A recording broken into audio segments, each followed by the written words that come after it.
La question d'Olive, la question de la sœur concerne les ministères. Vous savez bien évidemment, vous savez bien évidemment avec moi que il y a un gros problème aujourd'hui avec la définition du ministère. On a un gros problème avec cela parce que il y a beaucoup de définitions, beaucoup d'interprétations de ce terme-là, ce terme ministère. C'est quoi un ministère vraiment? Qu'est-ce que la Bible dit? La question est importante parce que ça permettra de comprendre s'il y a dérive ou pas par rapport à l'interprétation que les hommes donnent aujourd'hui de ce terme ministère-là.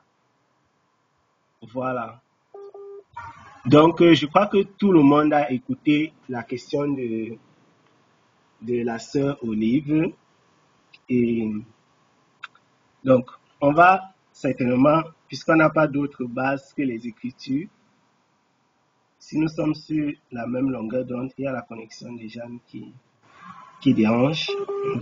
Nous allons on va donc ouvrir les Écritures pour analyser conformément à la parole du Seigneur. Qu'est-ce que la Bible dit des ministères? Voilà, qu'est-ce que la Bible dit des ministères? C'est quoi un ministère au regard de la parole? C'est quoi un ministère au regard de la parole? On va ouvrir, nous allons ouvrir dans la Bible. Je ne sais pas si, avant même qu'on aille dans les Écritures, quelle est l'information que vous avez des ministères? Je veux dire, Olive, Franck, Jeanne, maman, Nanette, maman et Nanette, qu'est-ce qu'on pense des ministères? Je veux dire, selon la pensée populaire, quoi, selon les enseignements qui circulent, si je peux dire ainsi. Les enseignements qu'on a reçus avant ou comment? Oui, enfin, je veux dire les enseignements les plus courants, ceux qui circulent le plus. Voilà. Moi, pour ma part, ce que je sais, les 5 ministères qu'on a, pastoral, prophétique, doctorat, je ne sais pas si c'est ça, et les 2 autres qui restent, ok, ça je ne sais pas grand-chose non plus. Ok. C'est bien que Olive pose la question parce que on sait qu'il y a 5 ministères, mais ça s'arrête là. Après, dans les églises d'aujourd'hui, les gens disent mon ministère. Moi, je suis perdue là-dedans. Ok. Tu fais bien de dire que tu es perdu, ouais. Je peux comprendre. Je ne sais même plus. Avant, je savais que c'était les 5 ministères là, c'était sacré en fait. Mais aujourd'hui, c'est tout est ministère en fait. Maintenant, même les églises s'appellent des ministères. En anglais, il y a le ministère de Atoms, ministère de Philadelphie, ministère de Dallo. On ne sait même plus qu'est-ce que c'est que le ministère que dont la Bible parle en fait. Je peux comprendre que ça devient compliqué. Très compliqué. Ouais, je comprends. Oui, je ne sais pas si les autres ont. Oui, Olive.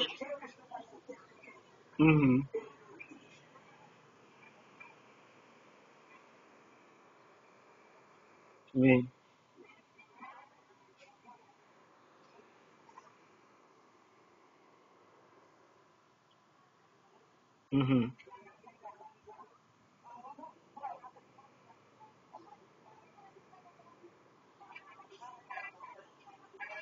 Oui.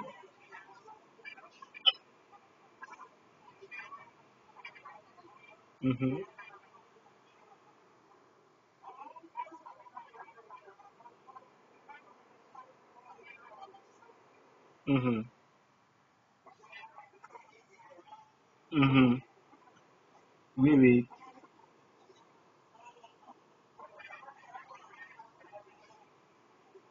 Ministère, voilà.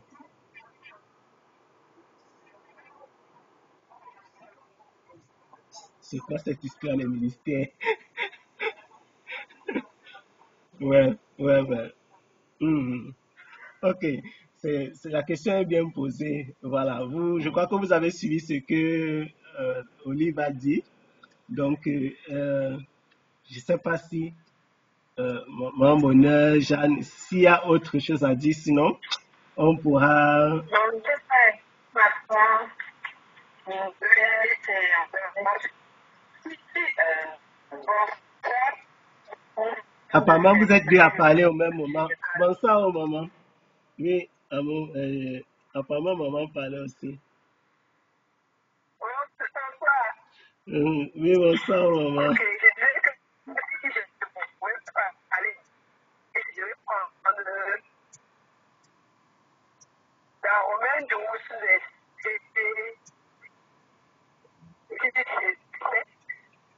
Et maman Bonnet dit que dans Romains 12, versets 6 et 7. Oui. Ok. Celui qui est attaché au ministère s'attache à son ministère. Mhm. Oui. Ok. Donc, maman Bonnet a donné dans Romains chapitre 12.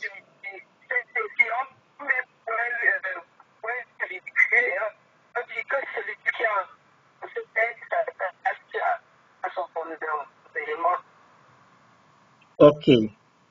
Donc, elle a donné la référence dans le livre de Romains chapitre 12. Oui, oui, on a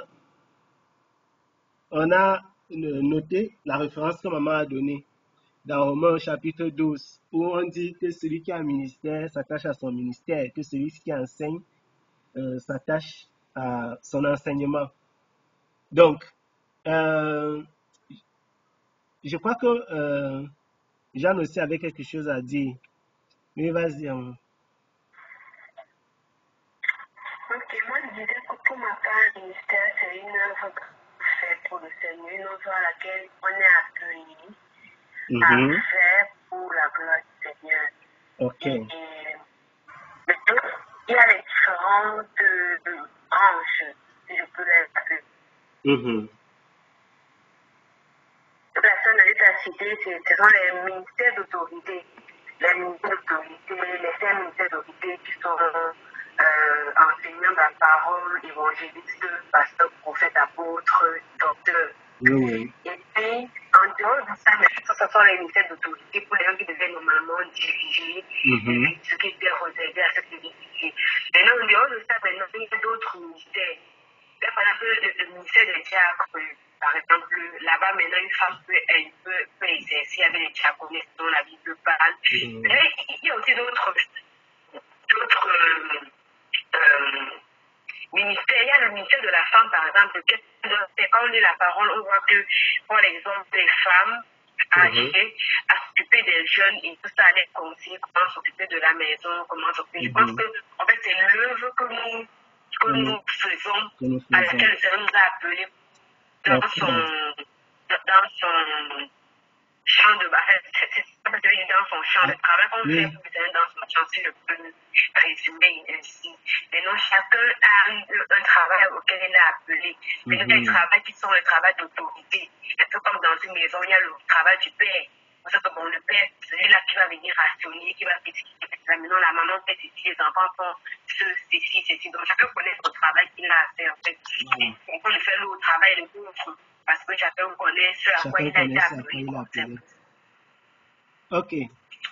Donc, il y a eu plusieurs interventions. Et je crois que nous... Oui, oui.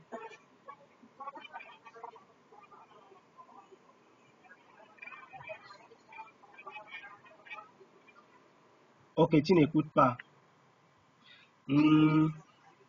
Donc, certainement, peut-être c'est parce que c'est par appareil interposé. Comme sur WhatsApp, c'est le téléphone. Donc, je vais redire ce qu'elle a dit dans tous les cas. Donc, il y a Maman Bonheur qui a donné le texte de Romains chapitre 12, versets 6 et 7. Et puis, Jeanne a résumé en disant que le ministère, c'est l'œuvre à laquelle quelqu'un est appelé. c'est le service que tu rends dans le champ de Dieu, quand Dieu t'appelle à le suivre. Donc, elle a dit qu'il y avait des ministères d'autorité, qui sont les 5 que la sœur Nanette a cités, mais qu'il y en avait d'autres. Voilà. Donc, c'est une bonne chose qu'on ait déjà placé, si je peux dire ainsi, qu'on ait placé en quelque sorte la fondation. Voilà. Qu'on ait placé les bases et qu'on va, maintenant on va rentrer dans les Écritures pour observer en réalité c'est quoi le ministère, pour qu'il n'y ait plus de doute par rapport à cela, qu'on ait une idée claire et précise. Qu'est-ce que l'Écriture appelle ministère? Parce que comme la sœur Nanette disait tout à l'heure, malheureusement, pas seulement pour le ministère, mais pour tous les thèmes, toute doctrine biblique, toute doctrine qui concerne l'Église, il y a plusieurs courants de pensée.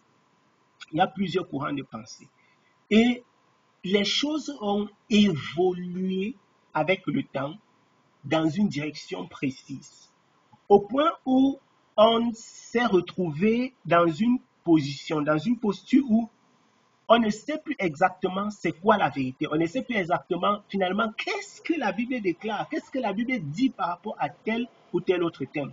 Vous verrez par exemple que les gens, beaucoup de personnes, beaucoup de chrétiens ne savent pas ce que c'est que l'Église. C'est-à-dire, vous entendez facilement quelqu'un dire, parler de l'Église véritablement comme si l'Église c'était un lieu. Pourtant, la Bible ne parle pas de l'Église comme étant un lieu, mais comme des personnes. C'est pour dire en fait que les définitions des thèmes bibliques ont changé au cours du temps. Et ce que le Seigneur a donné comme étant la substance même, qui devrait rentrer dans le contenu, qui devrait rentrer dans les définitions, le contenu des définitions même de chacun de ces thèmes-là, s'est perdu avec le temps. C'est un peu comme une sorte d'évaporation qui s'est produite au fil du temps. On va donc se retrouver avec des termes qui sont transformés, la dîme, l'église, le ministère, le repas du Seigneur. Tous ces termes ont donc subi ce que je vais appeler ici la dégradation du temps. Et ça a donné ce que nous avons aujourd'hui. Donc, on va facilement voir quelqu'un qui dit que ça, c'est mon ministère. Voilà. Ou bien qu'il n'y a que 5 ministères. Ou bien, voilà. Qu'est-ce que la parole du Seigneur déclare par rapport à tout cela? Qu'est-ce que la Bible dit? Qu'est-ce que la Bible dit de tout cela? Donc, nous allons premièrement, nous entrons premièrement dans le...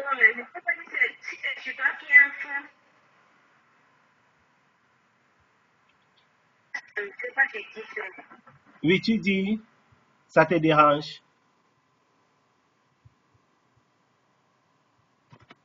Allô?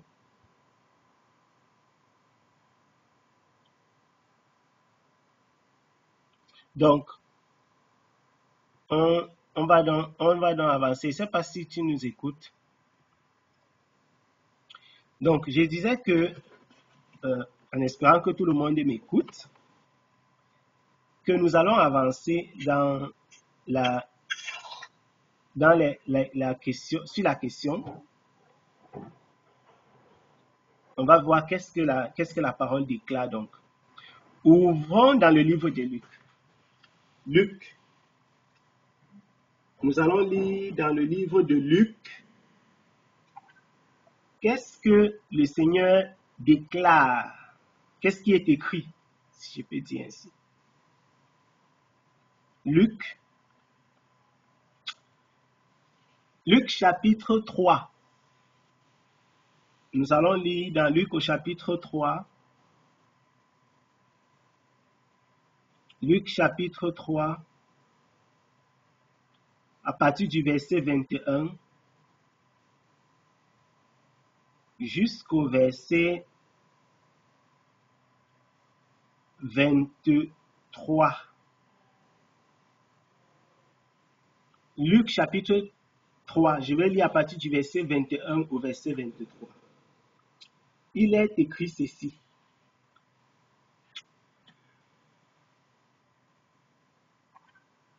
Tout le peuple se faisant baptiser, Jésus fut aussi baptisé. Et pendant qu'il priait, le ciel s'ouvrit. Et le Saint-Esprit descendit sur lui sous une forme corporelle, comme une colombe, et une voix fit entendre du ciel ces paroles. Tu es mon fils bien-aimé, en toi j'ai mis toute mon affection. Jésus avait environ 30 ans lorsqu'il commença son ministère, comme on le croyait, fils de Joseph, fils d'Élie, etc. Donc, là on va donner la généalogie. Ce n'est pas la généalogie du Seigneur qui nous intéresse. Ici, c'est le ministère. La Bible déclare que Jésus avait 30 ans quand il commença son ministère. Donc, la Bible, si nous nous référons simplement d'abord à ce texte-ci, nous savons que, parce qu'il y a un courant de pensée, il y a des personnes, comme nous avons dit tout à l'heure, qui disent qu'il n'y a que 5 ministères, apôtres, prophètes. Nous voyons déjà que si on se réfère à ce courant de pensée-là, il y a déjà problème parce que Jésus avait tous ces ministères-là. Bon, il a donc quel ministère? Lequel? C'est quand je vais dire il avait tous ces ministères. Jésus était tout ça. Apôtre, prophète, évangéliste, docteur, pasteur. Il était tout ça. Donc, on voit déjà que le mot ministère ici veut dire quelque chose de précis. On peut remplacer ministère d'ailleurs ici par quelque chose. On peut remplacer ministère ici par quoi? Le travail, le service, le travail, le service, l'œuvre. Donc, quand quelqu'un dit que mon ministère, il est en train de dire mon travail, mon service, mon œuvre. Maintenant, imaginons-nous donc un bâtiment. Quand quelqu'un dit ministère Jean-Jacques, par exemple, ou bien Jean-Pierre, Jean-Paul, ça veut dire, tu es en train de dire que œuvre Jean-Paul, ou bien service Jean-Paul. Est-ce que ça a un sens? Nous voyons qu'il y a une déformation, du contenu. Il y a une déformation du contenu. Quand tu dis que mon ministère, ça veut dire que tu es en train de dire mon œuvre. Donc, voici mon œuvre, voici mon service. En d'autres termes, tu dis que ce bâtiment et tout ce qui est contenu à l'intérieur, là, c'est mon œuvre, c'est mon service, c'est mon travail. Parce que le ministère, c'est l'œuvre, c'est le service, c'est le travail. Si nous lisons si nous lisons le même texte dans d'autres versions, nous verrons justement qu'il y a des versions qui n'utilisent pas le terme ministère, qui vont certainement utiliser un autre terme, mais qui a toujours trait au service rendu. Qui a trait au service rendu, parce que c'est ça. Ici, c'est la première référence c'est la première référence dans le Nouveau Testament où on utilise le mot ministère. Le ministère est donc assimilé à une œuvre, à un service que l'on rend. C'est ça le ministère. C'est ça la définition du ministère. C'est ça la définition du ministère. Il y a la sœur qui... Donc,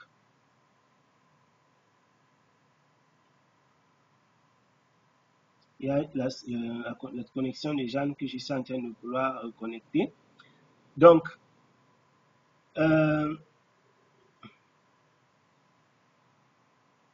nous évoluons. Elle se reconnecte. Donc, la définition biblique, je disais, nous étions en train de dire que Je disais donc que la définition biblique du mot ministère, c'est l'œuvre, c'est le service rendu. Donc la Bible vient de nous enseigner, on vient de nous enseigner par la bouche de Luc, le Seigneur nous enseigne que Jésus avait donc 30 ans quand il commençait l'œuvre à laquelle Dieu l'a appelé sur la terre des vivants. Il avait 30 ans quand il a débuté cette œuvre-là. Si nous évoluons, si on évolue dans le livre des actes,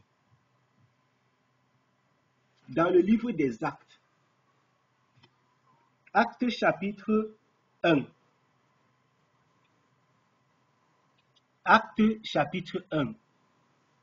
dans Actes au chapitre 1, il y a Pierre qui raconte l'histoire dans Actes au chapitre 1. Actes chapitre 1.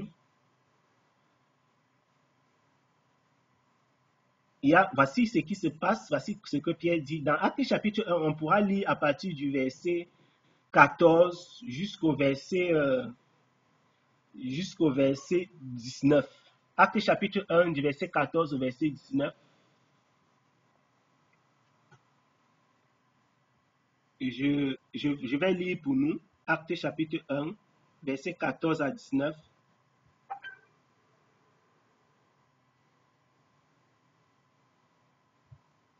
Actes chapitre 1, de 14 à 19, il est écrit ceci. Tous d'un commun accord persévéraient dans la prière avec les femmes et Marie, mère de Jésus, et avec les frères de Jésus. En ces jours-là, Pierre se leva du milieu des frères. Le nombre de personnes réunies était d'environ 120. Et il dit, « Hommes frères, il fallait que s'accomplisse ce que le Saint-Esprit dans l'Écriture a annoncé d'avance par la bouche de David au sujet de Judas, qui a été le guide de ceux qui ont saisi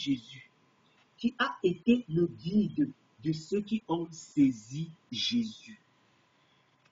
Il était compté parmi nous et avait part au même ministère. Cet homme ayant acquis un champ avec le salaire du crime est tombé, s'est rompu par le milieu du corps et toutes ses entrailles se sont répandues. La chose a été si connue de tous les habitants de Jérusalem que ce champ a été appelé dans leur langue Hakel Dama, c'est-à-dire champ du sang. Alors, la Bible déclare que Judas avait part au même ministère. En d'autres termes, Judas avait part au même service, à la même œuvre que les disciples du Seigneur Jésus-Christ. Judas avait part au même service, à la même œuvre que les disciples du Seigneur Jésus-Christ. Donc Judas a marché avec eux, il a œuvré avec eux. C'est ce que l'apôtre Pierre est en train d'expliquer. Pierre dit que Judas, qui a trahi le Seigneur, a marché avec nous. Il avait part à la même œuvre, il avait part au même service. Donc, il a aussi travaillé avec nous. Il a été disciple comme nous. Il a été envoyé par le Seigneur comme nous aussi nous avions été envoyés à une certaine époque. Si nous lisons d'ailleurs ce texte-ci, je vais lire juste le verset 17 en question dans la Bible de Jésus-Christ. Il est écrit ceci, car il était compté parmi nous et il avait reçu en partage ce même service. Ça, c'est dans la version, la Bible de Jésus-Christ. Car il était compté parmi nous et il avait reçu en partage ce même service. Donc, le ministère, c'est un service, c'est une œuvre que l'on rend dans la communauté des saints, des enfants de Dieu, dans l'église du Seigneur. C'est ça la définition la plus simple et la plus biblique possible du ministère. Maintenant, le ministère, il y a plusieurs formes de services. On pourra voir dans les Écritures les différentes formes, justement comme Olive disait, c'est quoi le ministère et quelles sont, est-ce qu'il y en a des formes? Il y a donc plusieurs formes de ministère dans l'Écriture. Il y en a plusieurs. Il y en a plusieurs. Si nous continuons dans le même texte de Actes au chapitre 1, on verra au verset 20, Actes chapitre 1, on verra au verset 25, que verset 24, d'ailleurs je vais lire verset 24 et verset 25.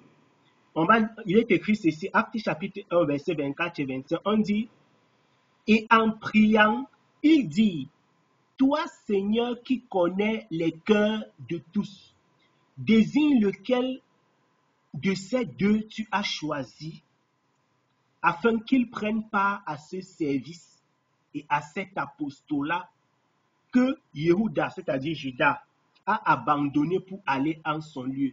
Actes chapitre 1, 24 à 25. Donc, l'apostolat est un service, c'est un ministère. Nous sommes en train d'aller progressivement, de voir les bases. Donc, le ministère, c'est un service. Voici donc un exemple. Actes chapitre 1, versets 24 à 25. Les apôtres essayaient de trouver quelqu'un qui devait remplacer Judas qui est parti. Et donc, ils demandent au Seigneur de désigner. Ils disent donc que le Seigneur désigne celui qui va remplacer Judas, qui a abandonné le service. Donc, c'est une chose erronée que de dire, voici mon service. Comment dans la maison du Seigneur, quelqu'un peut dire que voici mon service? Le ministère ne peut pas être palpable. C'est pas, je veux dire, c'est pas comme la chaussure que tu mets au pied. C'est une œuvre. Quand tu dis donc voici mon ministère, c'est assez étrange, c'est un peu, c'est incompréhensible. Et si nous continuons dans la même lancée, dans le livre des Actes toujours, si nous continuons dans la même lancée, Actes chapitre 6. Actes chapitre 6. Voici ce qui est écrit dans le livre des Actes au chapitre 6. Actes chapitre 6. Je peux lire dans Actes chapitre 6 à partir de verset 1 jusqu'au verset 4. Voici ce qui est écrit. Actes chapitre 6, verset 1 à 4. On dit ceci. Or, en ces jours-là, les disciples se multipliant, il s'éleva un murmure des hellénistes contre les Hébreux, parce que leurs veuves étaient négligées dans le service quotidien. Leurs veuves, donc les hellénistes estimaient que leurs veuves étaient négligées dans le service quotidien. Donc, quand on faisait la distribution des biens, ils avaient l'impression que leurs veuves étaient négligées. Donc, ils murmuraient. Voilà. Mais les 12 ayant convoqué la multitude, nous voyons que ce sont les 12 qui ont convoqué. Parce qu'ils avaient autorité pour le faire. Ayant convoqué la multitude, leur dit, il n'est pas convenable que nous laissions la parole de Dieu pour servir aux tables. Regardez donc, mes frères, pour choisir 7 hommes parmi vous, de qui l'on rende un bon témoignage, plein du Saint-Esprit et de sagesse, auquel nous confierons ce devoir. Le devoir dont on parle ici, c'est un ministère. Donc, ceux qu'on va choisir, les 7 là, ils auront désormais un devoir, ils auront désormais un service eux aussi, une œuvre. Et qu'est-ce qu'ils vont ajouter les 12, verset 4? Et nous continuerons à vaquer à la prière, dont la prière c'est une œuvre, à la prière et au service de la parole. Donc, ils vaquaient à la prière et au service de la parole. Donc, dans l'apostolat, il y a la prière et le service de la parole. Nous sommes là en train de donner juste quelques bribes, quelques détails. Donc nous avons dit que nous avons vu ce que c'est que le ministère. C'est quoi le ministère grosso modo en grand? Maintenant nous voyons, il y a diverses formes de ministère. Il y a dans la maison du Seigneur une multitude de façons de servir et chacun selon que le Seigneur l'a appelé, selon que le Saint-Esprit décide de l'utiliser. D'ailleurs, l'image est frappante. Si l'on compare véritablement le corps du Christ à un corps humain, nous verrons que chacun de nous, si nous étions des cellules, chaque cellule a sa spécificité.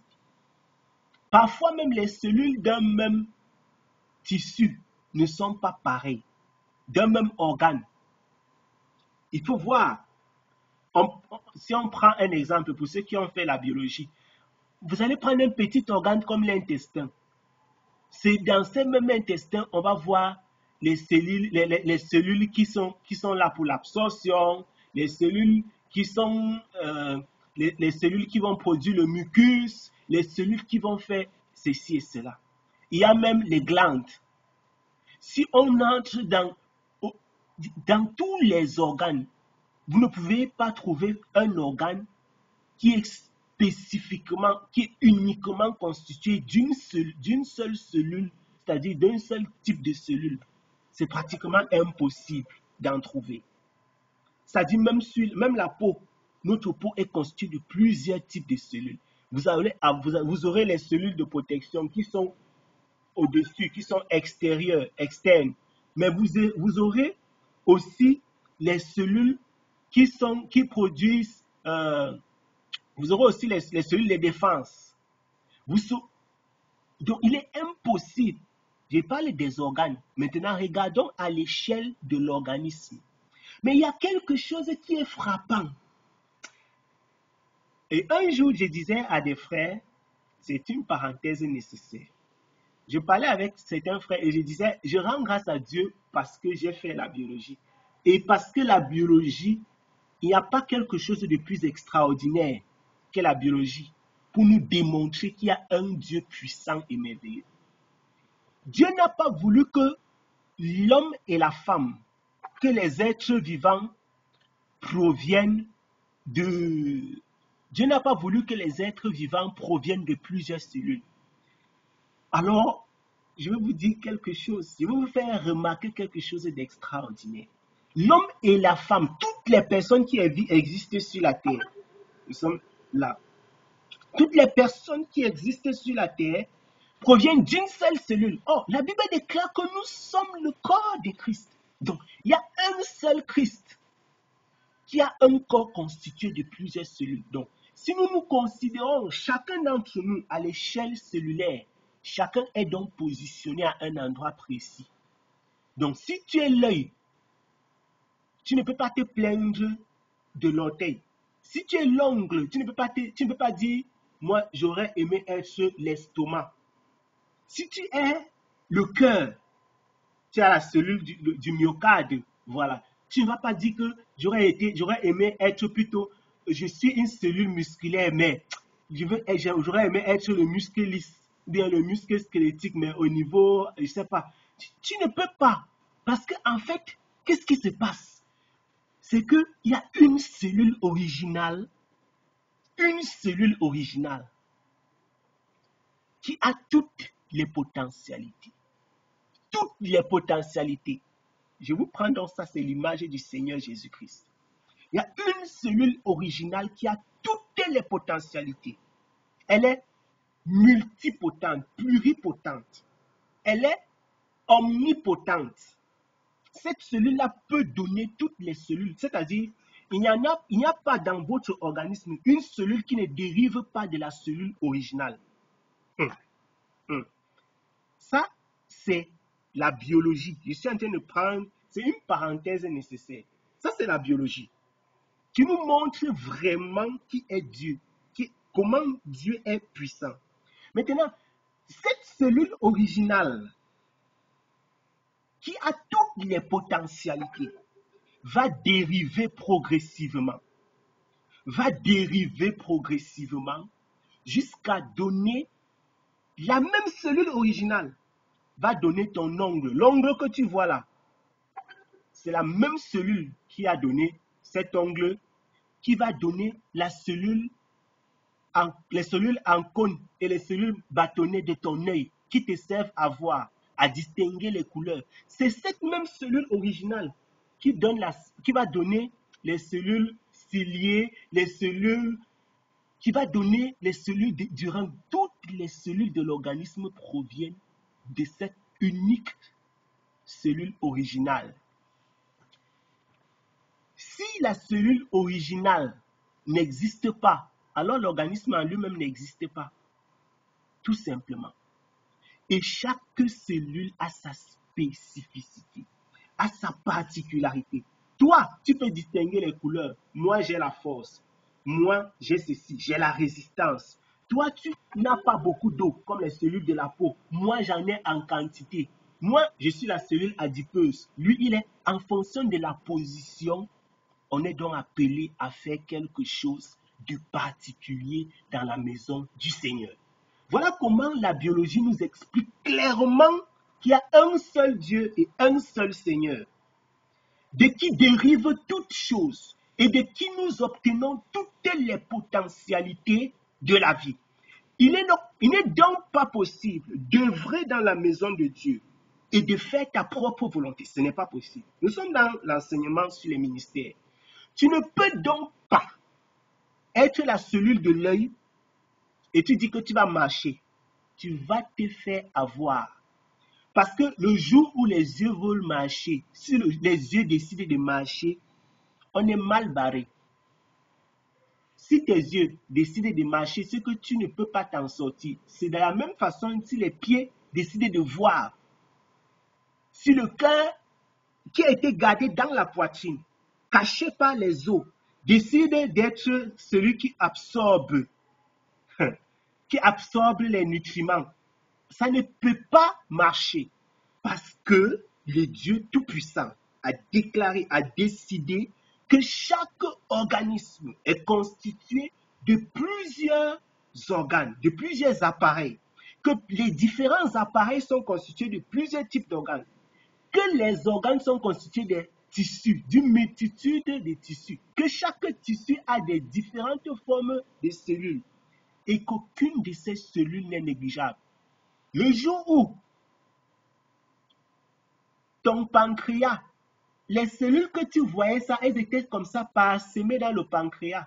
On dit que la cellule se produit quoi? On dit que non, c'est l'insuline. Tu peux entendre comme ça, tu dis que l'insuline là, vraiment l'insuline. C'est le jour où les cellules là ne produisent plus l'insuline que tu connais ce que le diabète c'est. C'est le jour là tu comprends que, hey, mais les quelques cellules-ci qui étaient comme ça, je ne savais pas que c'était si important. C'est donc l'importance de chaque personne, l'importance de chaque ministère. Lorsque le Seigneur t'a appelé, toi, à qui le Seigneur a accordé donc la grâce de faire telle ou telle œuvre. Il y a des gens qui abandonnent leur œuvre, qui abandonnent leur ministère, qui abandonnent leur appel. Quelqu'un dit, vraiment, moi, le Seigneur m'a appelé, moi, vraiment, j'ai la maîtrise de la parole de Dieu, mais j'aurais aimé guérir les gens. Tous les jours, ils sont toujours en train de chercher à guérir, ils veulent guérir les gens. Mais pourquoi tu ne peux pas déjà comprendre que Dieu t'a donné quelque chose et que tu dois commencer avec ce que le Seigneur t'a donné? Pourquoi? Et donc, on a des chrétiens qui sont aigris, malheureux, tristes dans la maison du Seigneur. Pourquoi? Parce qu'ils ne comprennent pas ce à quoi ils ont été appelés. Ils veulent faire le travail de l'autre. Ils vont donc courir. L'œil va chercher à absorber les nutriments. L'orteil va chercher à voir. Les cheveux vont chercher à je ne sais quoi d'autre. Et c'est la débandade totale. On a donc des personnes qui sautent de ministère à ministère. Aujourd'hui, ils sont évangélistes. Demain, non, vraiment, il est maintenant un évangéliste pasteur qui va devenir prophète de temps en temps.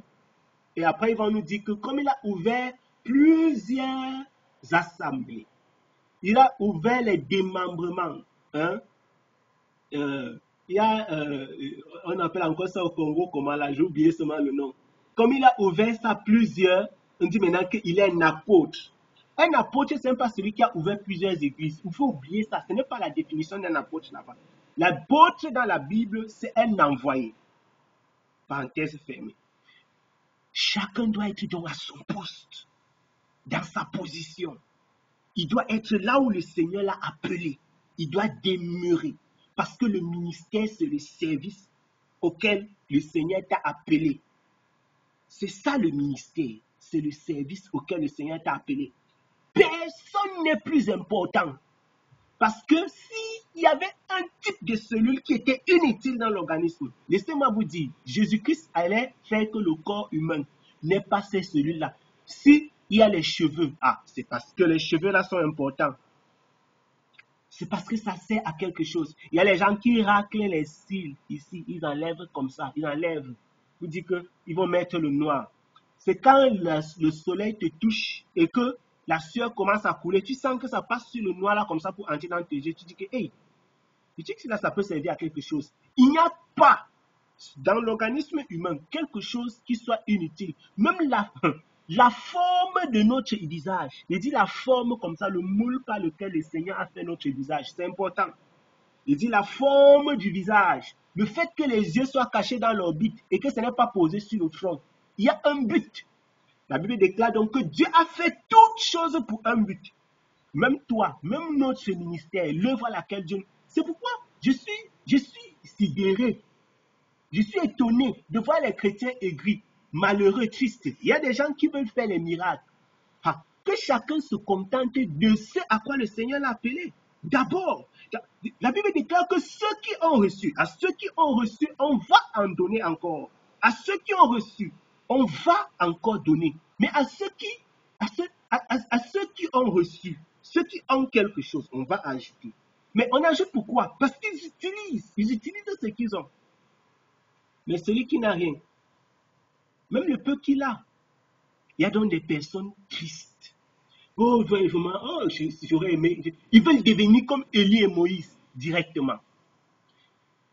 Le Seigneur t'a appelé, il t'a donné quelque chose.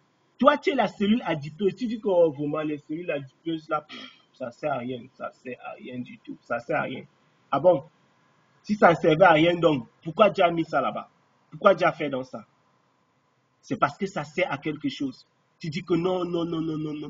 Vraiment. Et le Seigneur va donc ajouter dans la parole que les organes même, les membres qui sont les plus négligeables là, on doit prendre un soin particulier d'eux.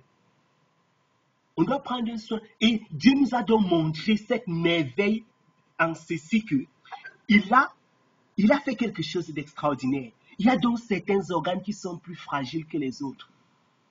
Tu vas voir l'œil, mais Dieu est parti creuser, faire un os.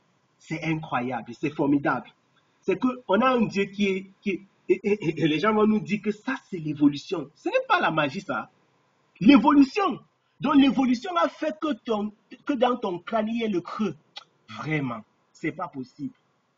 Donc, il y a donc dans ton crâne comme ça, il y a ce qu'on appelle l'orbite. Tu vois ça, 2 orbites comme ça. Voilà. Si un être humain naît avec l'orbite au centre comme ça, ça ne donne pas. Ça ne donne pas pourquoi? Parce qu'il ne pourra pas voir de la bonne façon. Quand quelqu'un est borgne, il ne voit pas de la bonne façon. Pourquoi? Parce qu'il y a une merveille dans la vision, c'est que les visions sont croisées. Les 2 yeux se croisent et ça étend le champ d'action. Et donc, quand il y a un seul œil, ce champ-là est réduit. C'est ça qui fait la merveille de Dieu. C'est que quand tu as compris le fonctionnement de l'organisme, la biologie, tu dis que, il y a un Dieu. Il y a un Dieu merveilleux. Quand tu as compris que chaque cellule est faite pour un but. Chaque cellule est envoyée pour un but. Tu es émerveillé tout simplement par la puissance et la grandeur de Dieu. Et il y a donc quelque chose qui va se passer. Lors de l'évolution, lors du processus de l'organogénèse, pour ceux qui ne savent pas, pour ceux qui n'ont pas fait biologie, c'est lorsque les organes se forment, la genèse. La genèse, c'est la formation. Quand on parle donc de la genèse, la naissance, la genèse, c'est quand les choses sont nées, quand les choses ont commencé. Donc, L'organogénèse, c'est la formation des organes. C'est quand les organes naissent, quand ils se forment. Maintenant, quand l'organisme humain se fait, quand au moment de l'organogénèse, une cellule se retrouve à un endroit où il ne fallait pas, vous savez ce que ça peut produire? Une malformation. Ça, c'est la puissance de Dieu bien-aimé.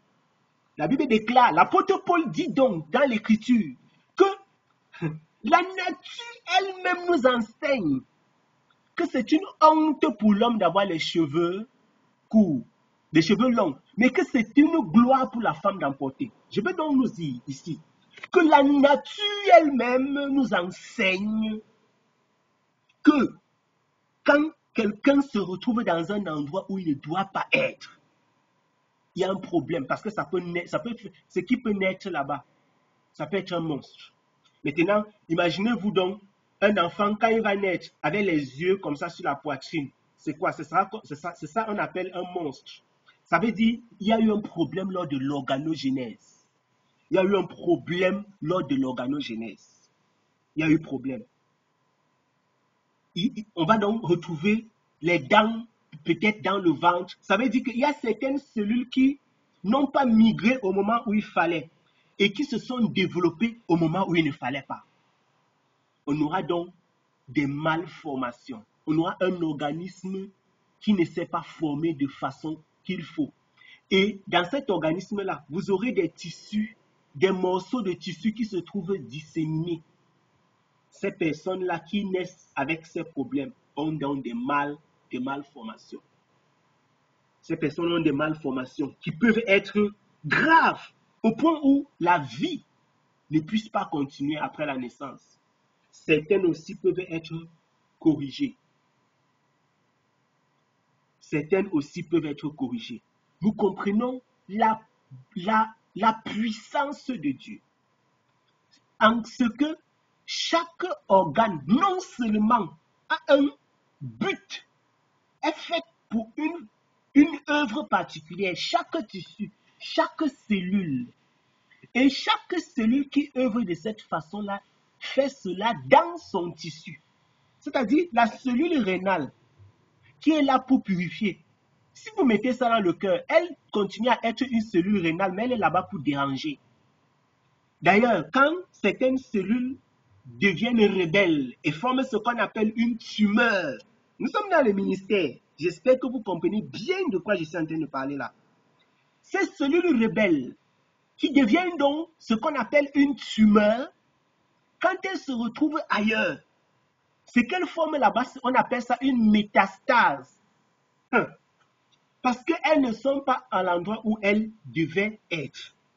Et maintenant, quand elles se retrouvent là-bas, elles dérangent. Ce qui se passe, la métastase colonise maintenant le tissu où elle se trouve. Et la métastase va modifier la biologie de l'endroit où elle se trouve. Il y aura donc un problème dans le nouveau tissu. C'est comme ça que de proche en proche, l'organisme est miné. Mais ça part d'où? Ça part du fait que...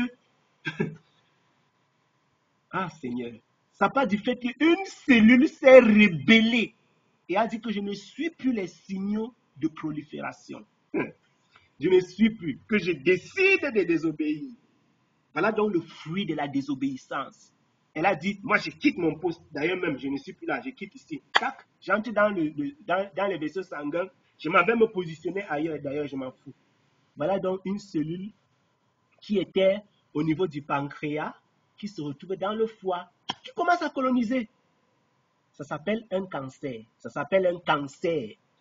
Messieurs donc, les évangélistes, les prophètes, les quoi, qui changent les ministères. J'ai envie de dire les ministères, parce que c'est comme ça qu'ils s'appellent, qui changent les services.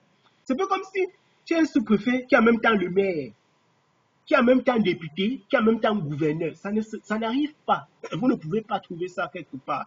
Même dans les plus grandes dictatures, le président n'est pas en même temps président de tout. Ça ne peut pas arriver. Mais c'est ce que le peuple de Dieu veut. Que vraiment, moi, je ne veux pas seulement prier. Je veux aussi enseigner. non, je ne veux pas enseigner, je veux guérir les malades, je veux transformer l'eau en vin, je veux faire traverser. C'est comme ça que certains se sont retrouvés dans plein de tourments. Pourquoi? Parce qu'ils ne savent pas exactement dans quelle position, dans quelle posture le Seigneur les a appelés. L'œuvre, le ministère auquel Dieu t'a appelé doit donc être exercé dans une position particulière, c'est-à-dire dans un tissu particulier, dans une position particulière, et ça doit avoir une direction particulière. Ça doit être exercé dans une posture particulière, dans une position particulière. C'est comme ça doit se faire de cette façon-là. C'est-à-dire, un organe ne peut pas, tu ne peux pas. Si, d'ailleurs, on a ici un cardiologue. On a un cardiologue qui, clairement, ici, nous peut nous dire qu'on sait que le cœur, Dieu a fait le cœur à gauche. Donc, si ton cœur se retrouve à droite, on appelle ça la dextrocardie. Et c'est un problème. Le problème peut ne pas se manifester automatiquement, de façon visible, mais on pourra le voir que ce n'est pas ça la forme normale. De la même façon, il y a certaines malformations qui sont mineures. On va dire que non, c'est une malformation mineure. Mais avec le temps, on va constater que vraiment cette personne-ci, effectivement, elle a une malformation mineure. Pourquoi? Parce que telle cellule qui devait se retrouver à tel endroit ne se retrouve pas à cet endroit-là. Ça crée un problème. On va dire donc, telles cellules ne fonctionnent pas comme il faut. Les gens font de la divagation, ils se promènent.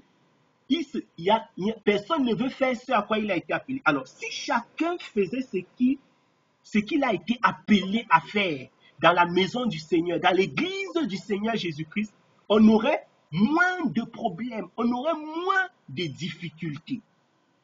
Si toi qui es appelé à la prière, si toi qui es appelé à évangéliser, à prêcher la parole, à servir Dieu de telle ou de telle façon, toi que Dieu a béni pour que tu donnes, pour que tu sois une source de bénédiction pour les autres.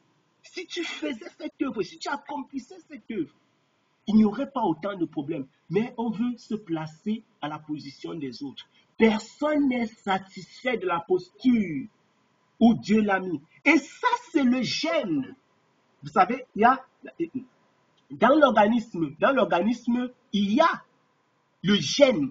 Le gène, c'est le porteur de l'information. Il y a le gène. Donc, le gène qui portait l'information, quand je dis que ça, c'est le gène de la rébellion, de l'ennemi. C'est ça. Parce que c'est Satan qui n'aime pas la posture où Dieu l'a placé. Lui, Dieu l'avait élevé. La Bible déclare qu'il était grand en majesté. Il était grand en majesté. Dieu l'avait honoré. Mais il a dit quoi? Que je ne suis pas satisfait de ma position. Moi, le grand Satan, je ne veux pas. Je ne veux pas ma position-ci. C'est alors ça.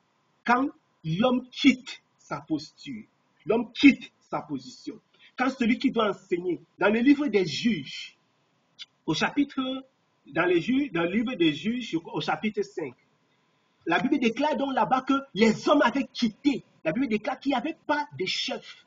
Il n'y avait pas les chefs. Et qu'est-ce qui se passe? La Bible déclare que Déborah s'est levée. Elle s'est levée parce qu'il y avait plus, les gens avaient quitté leur poste. Ceux qui devaient enseigner, ceux qui devaient diriger le peuple ont quitté leur poste. Ils ont quitté leur position. Elle a donc dû prendre une posture, une position. Elle a dû se proposer. Il y a donc des gens qui quittent leur place, qui quittent leur posture. Ils quittent, ils abandonnent. Maintenant, l'homme n'est plus à sa position. La femme n'est plus à sa position. La famille est détruite. Voyons comment cette affaire de ministère, ça touche toute la société. On a donc maintenant des familles où la femme veut être le mari est la femme. L'homme veut maintenant, c'est incroyable, c'est la débandade totale. Dans l'église du Seigneur Jésus-Christ, Dieu a dit, voici ce que les hommes doivent faire dans l'assemblée des hommes. Voici ce que j'ai dit, voici l'ordre que j'établis. cet ordre est établi de façon simple, visible dans la nature, visible dans notre organisme. Je veux dire, la nature elle-même nous enseigne. La nature nous enseigne. L'ordre est tellement merveilleux. Tellement merveilleux. C'est-à-dire, à le regarder, on se dit tout simplement, c'est formidable. Si le vent ne souffle pas, il n'y aura pas la pollinisation. Et l'année là, on ne va pas manger la nourriture. Chaque détail compte. Je prends juste cet aspect de l'agriculture pour nous montrer à quel point les détails sont importants. Les insectes qui circulent là, qui nous font du mal, on dit que vraiment les abeilles. Si on fait disparaître les abeilles, nous allons confirmer, nous les hommes, on va confirmer ce que les abeilles faisaient là-bas dehors. Rien n'est au hasard. Rien n'est au hasard. Chaque détail compte. Donc ta position, ça compte. Ta position dans la maison du Seigneur, ça compte. C'est pourquoi chacun doit se positionner là où Dieu l'a appelé. Ne commencez pas à dire, je veux être tel, je veux être ceci, je veux être cela. Fais ce que Dieu t'a appelé à faire. Fais ce que Dieu t'a appelé à faire. Fais ce que Dieu t'a appelé à faire.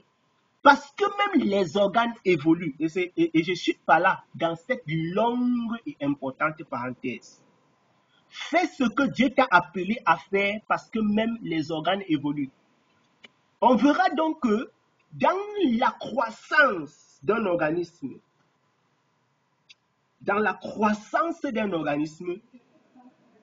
un enfant de 2 jours, il a les mêmes organes qu'un enfant, qu'un adulte de 75 ans. Je veux dire, il n'y a pas un organe qui va naître après, en dehors des cellules qui je veux dire quoi, qui deviennent plus matures, ou alors de certains organes qui ne fonctionnaient pas d'une certaine façon. J'en veux pour exemple les organes reproducteurs, qui chez un enfant ne fonctionnent pas de la même façon que chez un adulte. En dehors de ces cas particuliers, il n'y a pas un organe qui va naître encore d'une autre cellule et qui ne provient pas de la cellule souche. Il n'y a pas un organe qui va naître, qui va tomber du ciel comme ça, parachuter que tout. Non, non, non, ça n'existe pas. Ça n'existe pas. Tous les organes sont là. Il y aura juste ce qu'on appelle les spécificités. Il y a donc dans le cours de l'évolution, de la croissance, les spécificités qui vont s'ajouter. Les organes vont acquérir de la maturité. Les organes vont acquérir de la maturité. Il y a des choses que certaines cellules ne pouvaient pas faire de façon efficace, qu'elles vont commencer à le faire. C'est ça la maturité. Mais pourquoi nous n'avons... Bon, naturellement, la Bible déclare que tu ne peux pas donner ce que tu n'as pas reçu. Donc, je ne peux pas incriminer non plus ceux qui ne comprennent pas. C'est pourquoi je dis un enfant de Dieu, un chrétien ne devrait pas se comparer à quelqu'un d'autre. Je suis ce que je suis parce que Dieu m'a donné quelque chose. Dieu m'a donné, il a fait de moi ce que je suis. Il m'a donné. Ce qu'il m'a donné, ce n'est pas ce qu'il a donné à Maman Bonheur, à Amour. Il n'a pas donné la même chose à Mathilde, à Franck, à Maman Nanette. Il n'a pas donné la même chose à Olive. Il n'a pas donné... Non, chacun a reçu quelque chose de spécial, quelque chose de particulier. Et ce que je suis, ce que j'ai reçu, même si tu fais comment, tu ne peux pas prendre. Pourquoi donc les gens envient les autres? Moi, je vais prêcher comme tel, je vais guérir les malades plus que tel. Ça ne marche pas. Ça ne marche pas. Ça ne peut pas marcher. Ça, c'est le time west perdu c'est du temps perdu pour rien. Ça ne peut pas fonctionner. Et ça ne sert donc à rien de dire que je vais être comme tel. Je vais me comparer à tel. Je vais réussir comme lui. Non. Je suis ce que je suis. Comme l'apôtre Paul dit, par la grâce de Dieu qui m'a été donnée, je suis ce que je suis. Par la grâce de Dieu qui m'a été faite, qui m'a été donnée, je suis ce que je suis. C'est ce que l'apôtre Paul déclare. Et c'est ce sentiment qui doit nous animer. Je disais quoi? Que toutes les cellules d'un organisme, au cours de leur évolution, acquièrent de la maturité.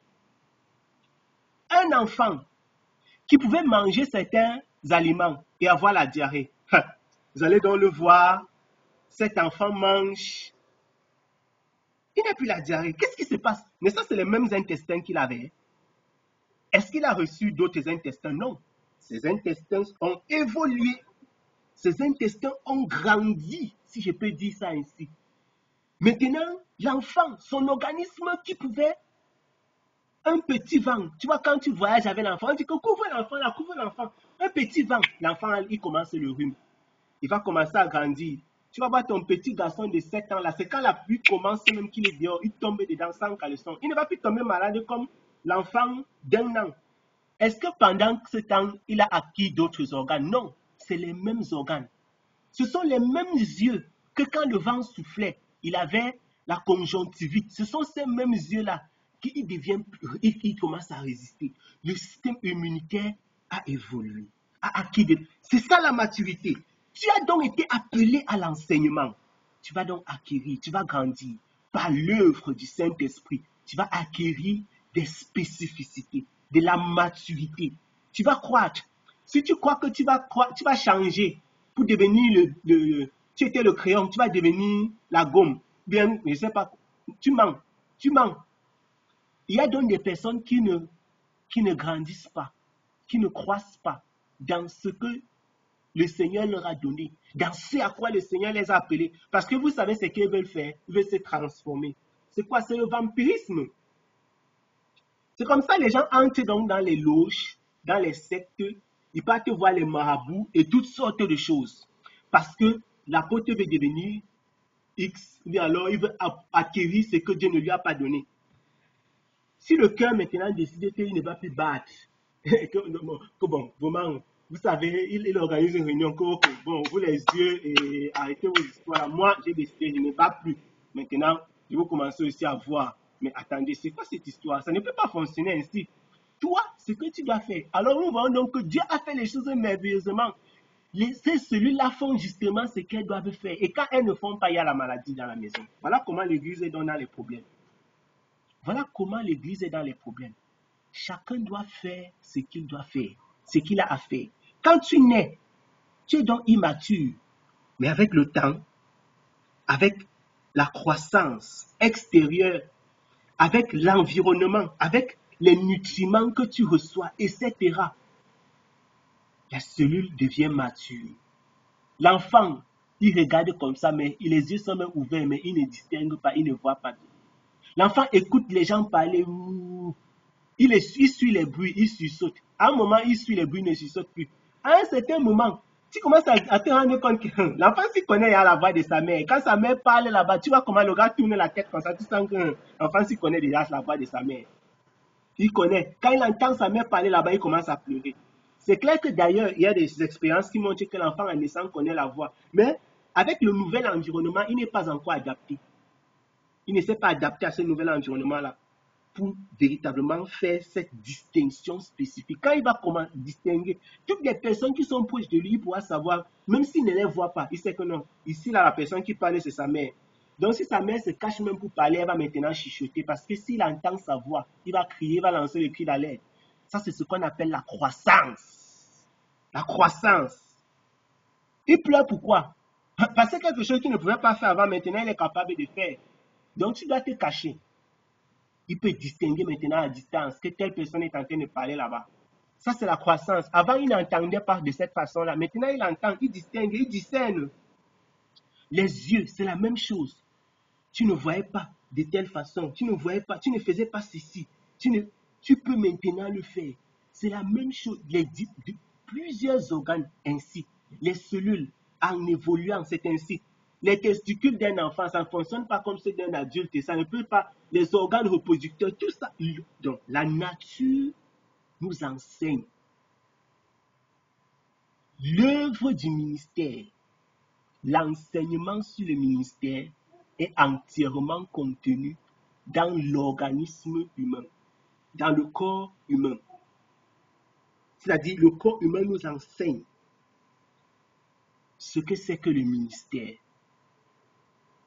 Le corps, notre organisme, notre corps nous enseigne. Alors, chacun d'entre nous doit sincèrement se poser la question, Seigneur, quelle est ma posture, quelle est ma position? Il y a certainement quelque chose que le Seigneur a mis dans ton cœur.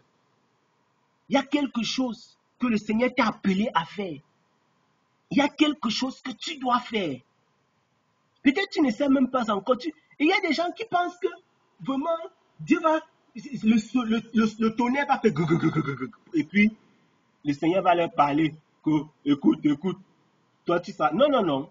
Le Seigneur a mis dans notre cœur.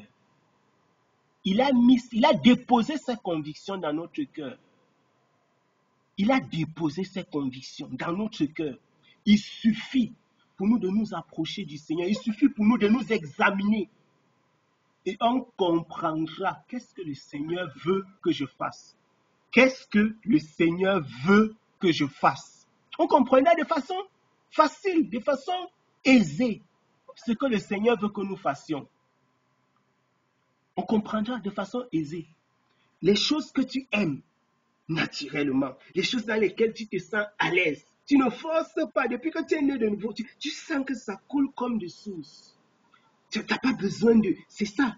Il y a quelqu'un d'autre qui n'a pas besoin de te dire que voici. Non, tu sais. Toi qui as le ministère de la compassion, il y a des personnes que quand elles t'exhortent, tu dis que quelqu'un m'a parlé. Il y a des personnes que quand elles t'exhortent, la Bible appelle le frère Barnabas le fils d'exhortation. Il y a des gens que quand ils t'exhortent, tu dis que quelqu'un m'a exhorté. Il y a des gens quand ils t'enseignent, tu sens qu'on t'a enseigné. Il y a des personnes qui ont une compassion à nul autre pareil. Une compassion à nul autre pareil. Ils sont compassionnés. Il y a des gens qui donnent. Ils donnent toujours. Ils donnent. Chacun est appelé à une œuvre particulière. Chacun est appelé à une œuvre particulière. Chacun est appelé à une œuvre particulière. Il n'y a donc personne qui peut dire, je suis né de nouveau. C'est-à-dire, Jésus-Christ m'a appelé. Il m'a fait sortir des ténèbres par son admirable lumière. Il m'a fait marcher parmi les saints. Et je n'ai pas de place, je n'ai pas de posture, je n'ai pas de position. Non, ça n'existe pas. Ce n'est pas possible. Parce que toutes les cellules d'un corps qui proviennent de la cellule initiale, c'est-à-dire de l'union entre la gamète mâle et la gamète femelle, cette cellule initiale-là, toutes les cellules qui proviennent de cette cellule-là ont un objectif. Il y a un but. Chacune de ces cellules-là doit faire quelque chose. Il n'y en a aucune qui est là comme ça inutile. Donc, chacun de nous a quelque chose à faire dans la maison du Seigneur, dans l'œuvre du Seigneur. Il faut véritablement se poser la question de savoir qu'est-ce que je dois faire. Est-ce que je suis en train de faire ce que je dois faire? Dès lors qu'on est dans cette posture, dans cette position, on se sent calme, serein, posé et on grandit. C'est l'heure de grandir, d'apprendre progressivement et de grandir au rythme que le Seigneur veut, sans envier, sans jalouser, sans avoir ce que les gens appellent les longs yeux. S'abandonner au Seigneur, se laisser conduire, se laisser guider, se laisser transformer, se laisser utiliser. Parce que cette œuvre-là, c'est le Seigneur qui l'accomplit en nous. C'est l'œuvre du Saint-Esprit dans chacun d'entre nous. C'est le Seigneur donc qui accomplit son œuvre à travers nous. C'est pourquoi la Bible parle de service. Parce que c'est un service qu'on accomplit. C'est un service qu'on accomplit. C'est une œuvre. C'est-à-dire, tu es en train, quand tu dis que tu rends service à quelqu'un, ça veut dire que tu fais quelque chose pour la personne. Donc Dieu est en train de nous utiliser pour faire quelque chose dans le monde, pour sa gloire, dans son royaume. On va continuer à lire, on va donc lire ces textes de référence qui font allusion, on va continuer à lire ces textes de référence qui font allusion au ministère. Si nous lisons dans le... on va lire dans Actes chapitre 13. Bénédiction. Actes au chapitre 13.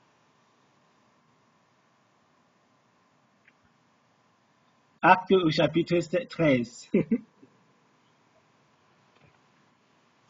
Actes au chapitre 13. Au moment d'en être prochainement.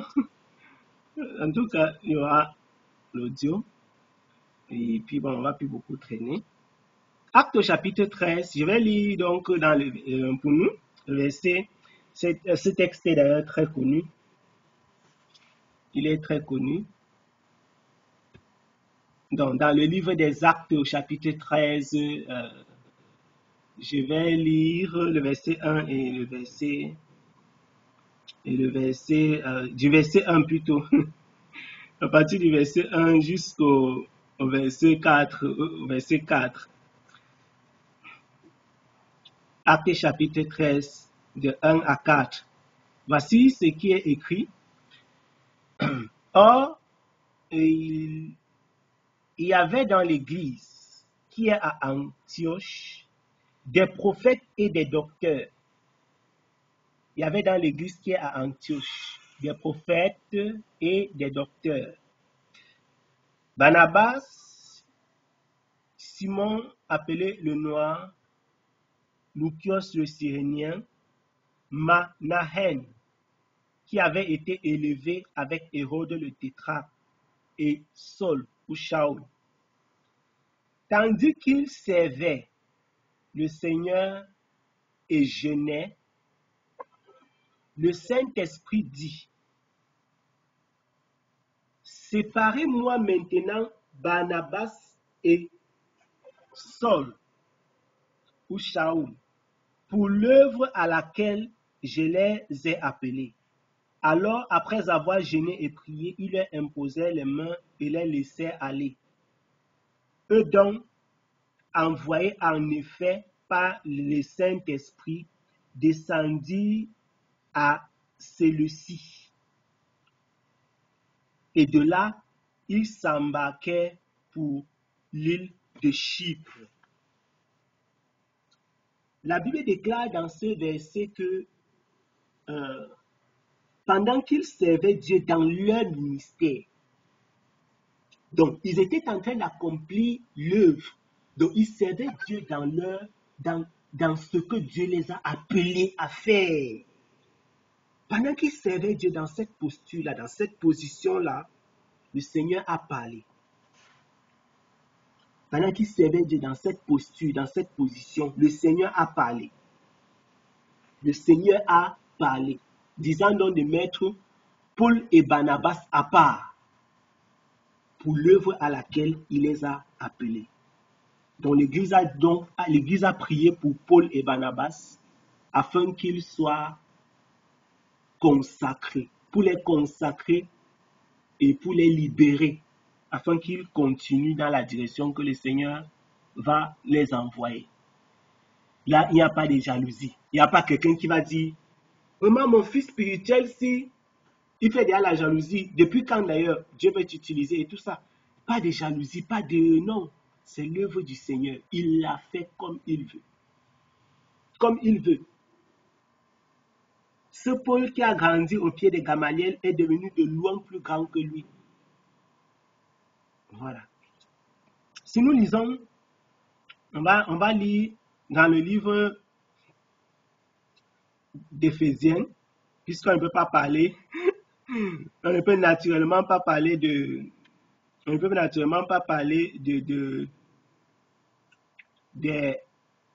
des ministères sans parler de ce texte-là que tout le monde attend dans Éphésiens au chapitre 4. Éphésiens au chapitre 4. Je vais donc lire dans Éphésiens chapitre 4, pratiquement à partir du verset 7. Éphésiens chapitre 4, je lis à partir du verset 7 jusqu'au verset 16. Éphésiens chapitre 4, de 7 à 16. Je lis pour nous. Il est écrit: cependant, chacun de nous a reçu la grâce de Dieu selon la part que Christ lui donne dans son œuvre. C'est merveilleux ça. Chacun de nous a reçu la grâce de Dieu selon la part que Christ lui donne dans son œuvre. J'aimerais que nous puissions souligner ça. Que nous puissions souligner ça dans nos Bibles et que nous puissions méditer ça dans notre cœur. Éphésiens chapitre 4, verset 7. La Bible ne dit pas que les prophètes ont reçu, ou bien les apôtres ont reçu, bien Gaël a reçu, donc les autres là, vous n'avez rien reçu. Ou bien les Pierre, les Jean et les Jacques ont reçu, le reste, vous ne recevrez rien. Non. Chacun de nous, donc nous tous ici réunis, si nous sommes nés de nouveau, si nous sommes enfants de Dieu, alors nous avons reçu une part. Chacun de nous a reçu de la part de Dieu selon la part que le Christ lui donne dans son œuvre. Parce que l'œuvre qu'on accomplit dans l'Église, c'est une portion de l'œuvre de Dieu. Dans le fonctionnement global d'un corps, ce qu'une cellule fait, c'est une portion du fonctionnement de l'organisme. Il dit, c'est bien ce que déclare l'Écriture. Il est monté sur les hauteurs, il a amené des captifs et il a fait des dons aux humains. Ça, c'est le Psaume chapitre 68. Il est monté sur les hauteurs, il a amené des captifs et il a fait des dons aux humains, aux hommes. Or, que signifie il est monté? Cela implique qu'auparavant, il est descendu jusqu'en bas, c'est-à-dire sur la terre. Celui qui est descendu, c'est aussi celui qui est monté au-dessus de tous les cieux, afin de remplir l'univers entier. Celui qui a fait don de certains, je fais une parenthèse ici. C'est lui qui a fait don de certains. Comprenons bien le français qui est ici. Dans la version Louis II, on dit, dans la version Louis II, je vais lire dans la version Louis II aussi. Il a donné les uns. Dans la version Semeur, il est écrit, il a fait don de certains. Donc, comprenons bien, parce que ici, je vais donc donner pour véritablement, s'il y avait d'autres détails encore, pour en finir avec. Donc, chacun a reçu une œuvre, comme dit Éphésiens chapitre 4, verset 7. Chacun a reçu une portion à accomplir. Écoutons bien, Éphésiens 4, verset 7 nous révèle ceci. Chacun a reçu une portion dans l'œuvre globale de Dieu. Mais la Bible déclare que dans le chacun là, celui qui est descendu et qui est monté, c'est-à-dire Jésus-Christ, il a choisi certains et il a fait de cela des dons. Donc tout le monde, chacun en particulier et tout le monde globalement, nous avons tous ceux qui sont nés de nouveau. Chacun a un ministère, a un service à rendre dans l'œuvre du Seigneur. Mais Dieu a fait des dons Donc, dans l'Église, Dieu a donné certains. Voici ce qu'il dit. C'est lui qui a fait don de certains dons. Ceux qui ont ces ministères-ci, ils sont un don pour l'Église. Comme apôtres, d'autres comme prophètes, d'autres comme évangélistes et d'autres encore comme pasteurs et enseignants. Donc, Jésus-Christ a fait don. Il a fait don. Donc, les apôtres, les pasteurs, les prophètes, les docteurs, les évangélistes, ce sont des dons que Dieu a fait à l'Église. Dieu a fait don de cela à l'Église.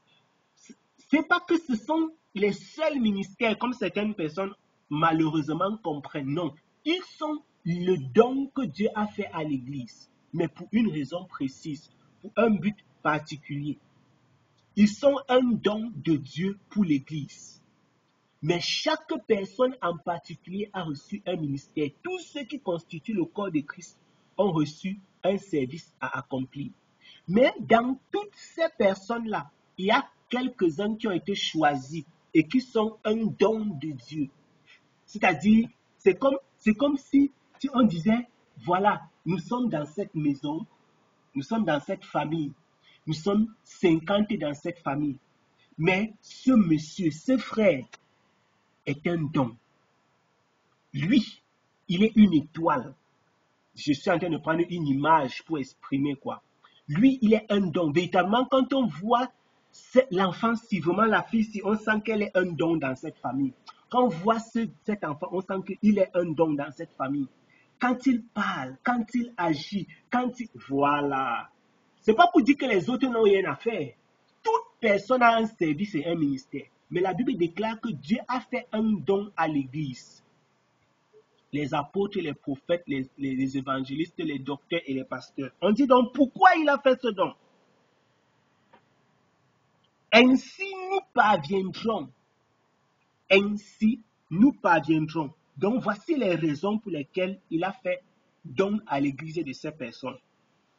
Nous parviendrons tous ensemble à l'unité dans la foi et dans la connaissance du Fils de Dieu, à l'état d'adulte, à un stade où se manifeste toute la plénitude qui nous vient du Christ.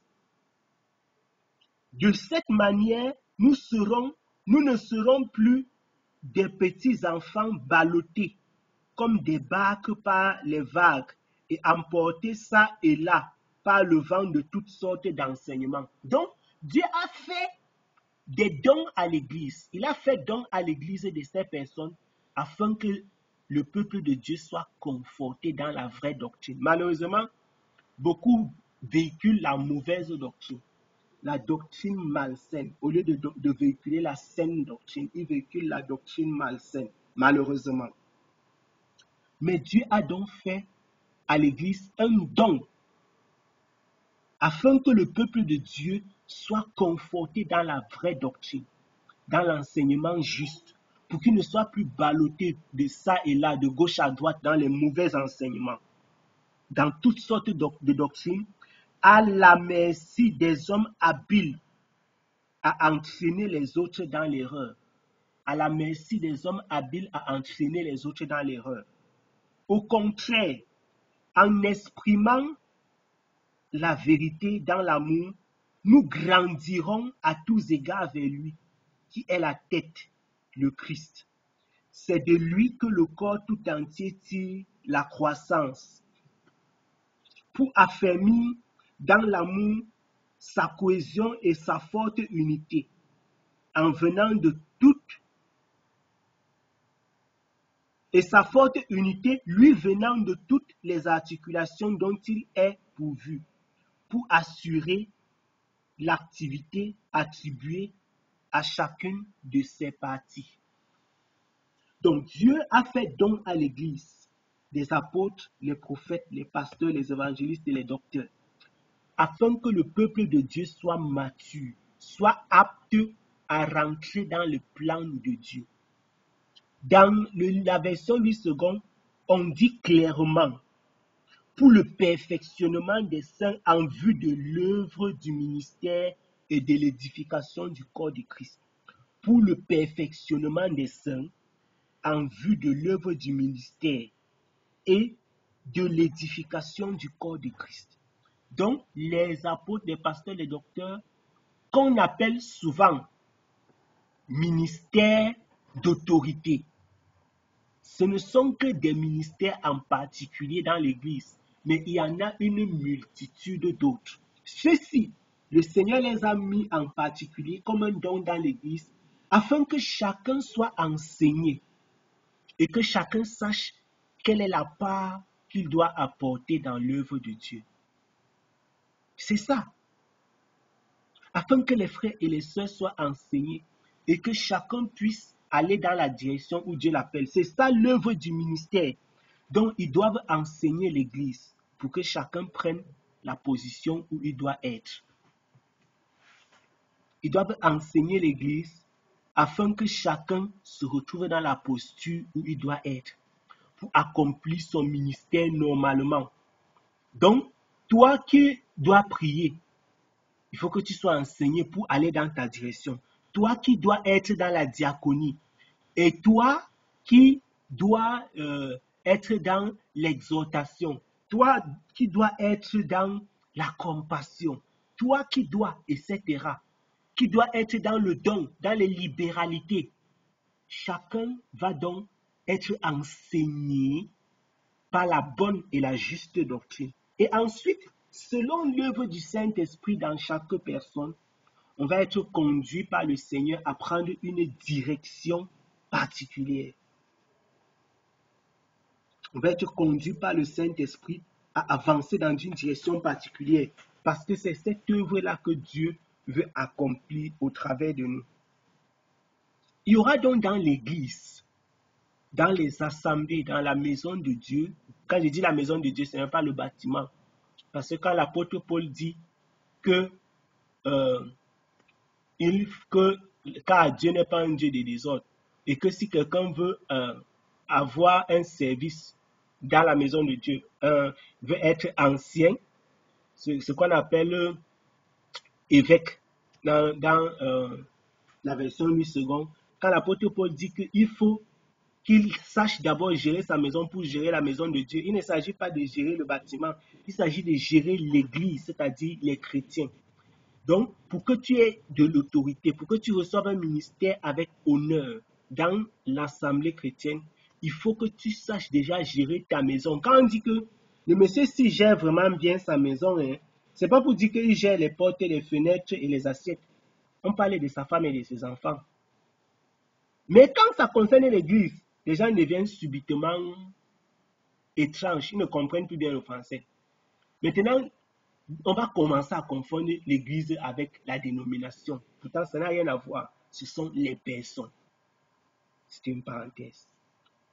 Donc, chacun est appelé à exercer cette œuvre-là, étant conduit par les apôtres, les prophètes, les docteurs, les pasteurs et les évangélistes. Chacun de ces ministères-là a sa spécificité et ils accomplissent quelque chose de précis dans l'Église pour aider dans le peuple à rentrer dans leur ministère particulier, pour aider le peuple à rentrer dans leur ministère particulier. Et chacun, quand il se retrouve dans sa posture, il n'y a plus de crainte, il n'y a plus de doute, il n'y a plus de peur, il n'y a plus de confusion. Voilà. Parce que tu es dans la position où le Seigneur t'a appelé. Tu es dans la posture où le Seigneur t'a appelé. Tu es dans la posture où le Seigneur t'a appelé. Il y a eu donc, comme plusieurs d'entre nous ont cité, les diacres. Nous avons lu dans le livre des Actes. On a lu dans le livre des Actes le cas des diacres, par exemple. On a lu le cas des diacres. Il y a plusieurs autres. Il y a plusieurs autres ministères. il n'y a pas que les diacres. Il y a plusieurs autres qui sont cités. Les diacres, les diaconesses, les anciens qui sont en réalité les pasteurs, l'exhortation, ceux qui exhortent, la compassion, les libéralités. Il y a plusieurs ministères qui sont dans les Écritures. La femme même a sa spécificité que l'homme ne peut pas. L'œuvre à laquelle le Seigneur appelle la femme en tant que femme vertueuse. Quand le Seigneur dit que la femme, qu'elle s'occupe bien de sa maison. Ça, c'est un service. Beaucoup de femmes ne savent pas que bien s'occuper de sa maison, c'est l'œuvre de Dieu. Les gens pensent que servir Dieu, c'est se placer sur le pupitre pour enseigner. Si ta maison a échoué, si tu as échoué dans l'éducation de tes enfants, la Bible déclare que tu n'as même pas le droit d'ouvrir la bouche. Et parle là des hommes même, les hommes qui ont le droit, à qui le Seigneur a accordé la grâce, le devoir d'enseigner et de prendre l'autorité dans l'église. La Bible déclare que si tu as échoué dans cette direction-là, ça ne vaut même pas la peine. C'est-à-dire, si un homme a échoué dans cette direction, ça ne vaut pas la peine. S'il a échoué à donner, je vais dire quoi? À donner une direction dans sa maison, il ne peut pas prendre l'autorité. Donc, chacun devrait en réalité se poser la question de savoir, dans ma position actuelle, qu'est-ce que je dois faire? Je suis un homme, je suis un mari, je suis une femme, je suis une épouse, je suis une mère, je suis un enfant. Qu'est-ce que Dieu m'appelle d'abord à faire en tant que ce que je suis? Parce que notons bien que le Seigneur, quand il appelle d'abord chacun dans sa société, dans sa famille, c'est-à-dire comme il est. C'est pourquoi le Seigneur va dire à Timothée et à Tite que vraiment ne venez même pas dans la communauté, ne venez même pas dans l'église. Si vous avez échoué à la maison, arrêtez-vous là-bas une fois. Parce que tu ne peux pas venir déjà dans l'église quand tu as échoué même sur le plan individuel. Maintenant, on a le scandale. Ou tel pasteur a couché avec la femme de tel. Ou telle femme de ceci sort avec tel. Ou on a tapé telle personne là-bas à tel endroit. On a fait ceci. La fille du pasteur est montée. Le fils de... Oh, l'apôtre tel a fait ceci. C'est monté, c'est descendu. Parce que il y a l'échec sur le plan individuel d'abord. L'échec sur le plan individuel, ça entraîne la censure. Tu t'auto-censures. Tu rentres toi-même d'abord essayer de résoudre ton problème avec toi, avec ta famille et avec le Seigneur. Avant encore d'aspirer à une certaine position d'autorité. Malheureusement, ce n'est pas le cas. Malheureusement. Et je le dis avec tristesse, avec regret, avec l'âme, parce que l'Église, le corps du Seigneur, souffre de cela. Souffre de cela. Du fait que les gens veulent servir Dieu, ils aiment le ministère plus que Dieu. Si j'ouvre ça c'est une boîte à Pandore. Et ça, c'est un piège que beaucoup de personnes tombent dedans. N'aimez jamais le ministère plus que Dieu. Il ne faut pas aimer l'œuvre de Dieu plus que Dieu lui-même. Aimer l'œuvre de Dieu plus que Dieu lui-même, ça peut faire l'objet d'un autre partage. Parce qu'il y a des personnes quelqu'un est là, il a un problème pour discipliner sa propre maison, sa propre femme et ses propres enfants. Mais il va continuer à monter sur la chair, c'est ce qu'on appelle la chair, qui n'existe pas dans les écrits. Il va continuer à diriger. Il ne peut pas prendre sa propre famille. Essayer de résoudre ses problèmes, lui et sa femme et ses enfants. Il va seulement dire que non, moi ici le pasteur, point, basta, il ne veut pas comprendre le reste. Ça, c'est ce que j'appelle aimer le ministère plus que Dieu. Parce que notre relation avec Dieu est très importante et on ne peut pas surseoir, on ne peut pas faire passer le ministère au-dessus de notre relation avec Dieu. La relation de notre famille avec Dieu, elle est très importante. C'est bien de prier, c'est bien et tout ça. Mais il faut rester dans l'équilibre.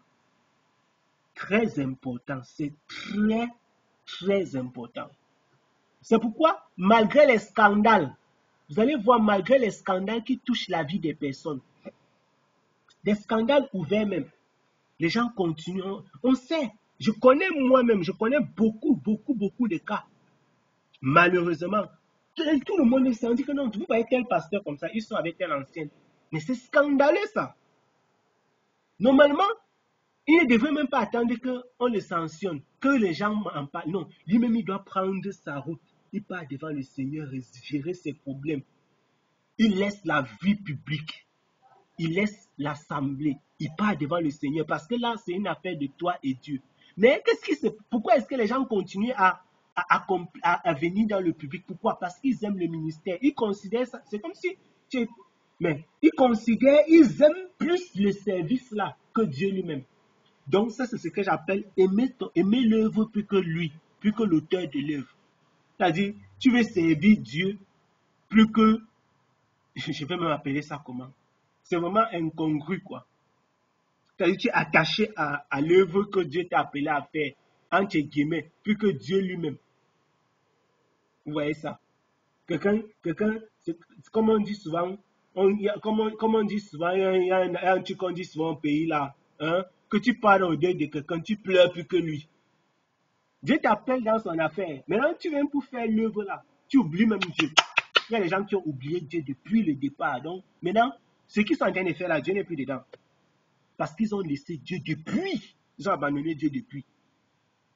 Puisque quand tu vis déjà d'une certaine façon, ça veut dire que tu as laissé le Seigneur. Si tu sais Dieu en dehors de sa parole, ça veut dire que tu l'as abandonné. C'est vrai que c'est quelque chose qui n'a pas de sens, servir Dieu en dehors de sa parole. En réalité, ce n'est pas servir Dieu. Mais je crois que vous comprenez ce qu'il veut dire. Servir Dieu en dehors de sa parole, ce n'est pas servir Dieu. Ça n'a pas de sens. Mais je suis en train de dire que si tu le sais, si tu penses servir Dieu en dehors de sa parole, c'est que tu ne le sais pas. Puisque l'apôtre Paul dit que le solide fondement de Timothée chapitre 2, le solide, on va lire ce que Paul dit de Timothée.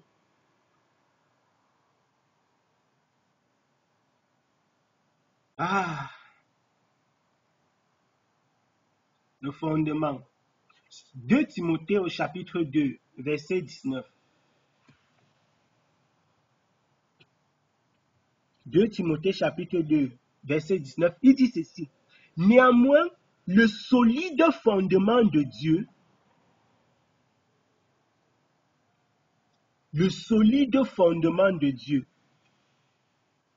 reste debout avec ces paroles qui lui servent de sceau. Dieu connaît.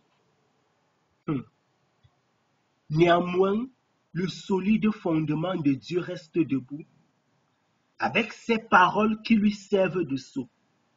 Le Seigneur connaît ceux qui lui appartiennent. Et quiconque invoque le nom du Seigneur, qu'il s'éloigne de l'iniquité. Dans une maison, écoutez-moi bien aimé, nous sommes en train de sortir. Il n'y a pas seulement des vases d'or et d'argent, mais il y en a aussi, merci Seigneur, de bois et de terre. Les uns sont des vases d'honneur, les autres sont des vases d'un usage vil. Ah Seigneur.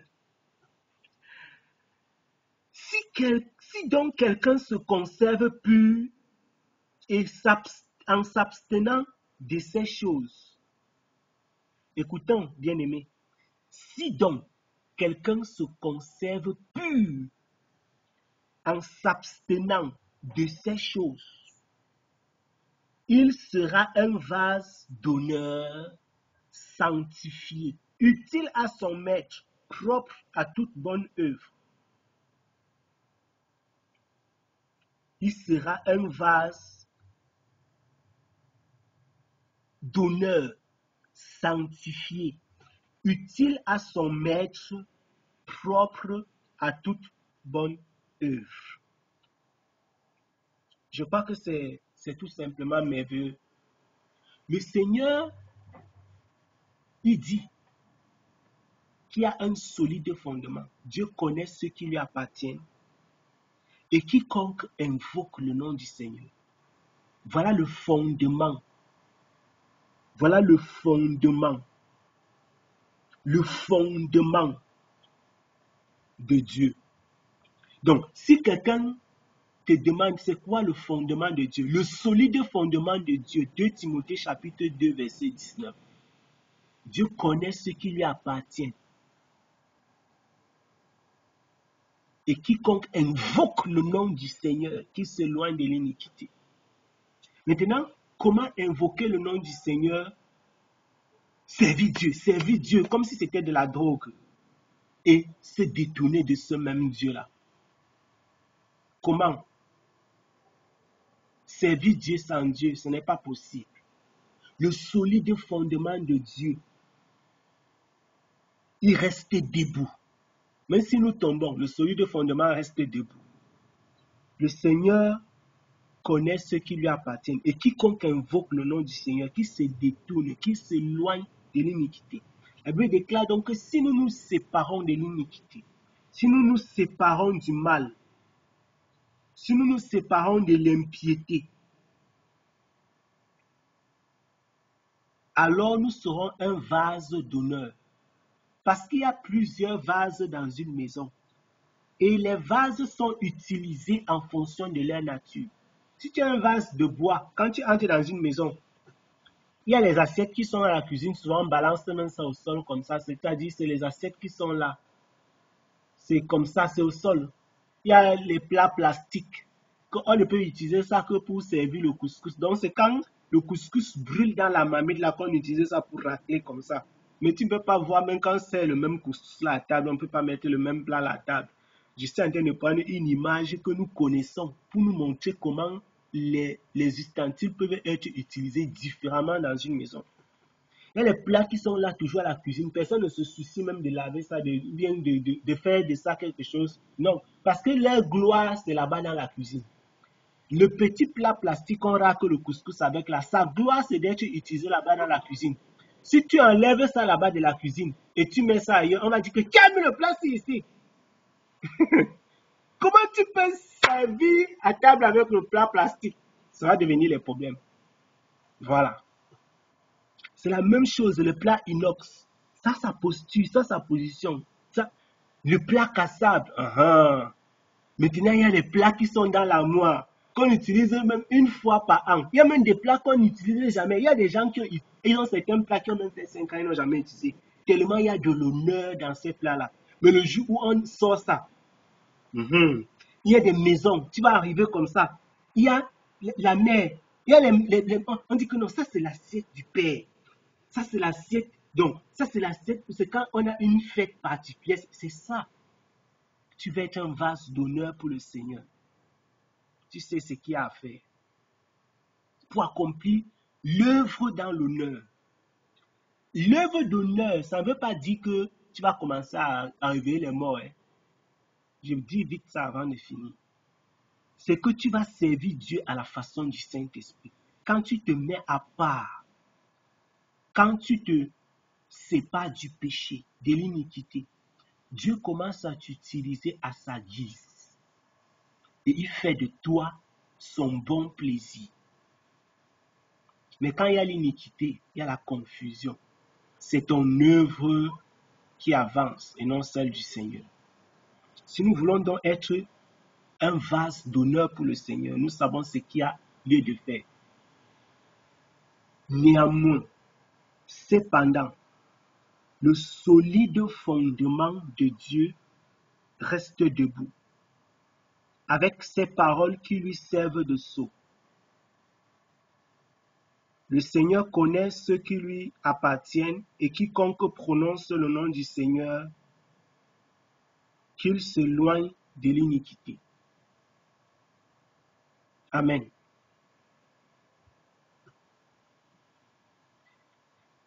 Ok, nous avons terminé. Nous rendons grâce au Seigneur. Nous bénissons le nom du Seigneur. Amen.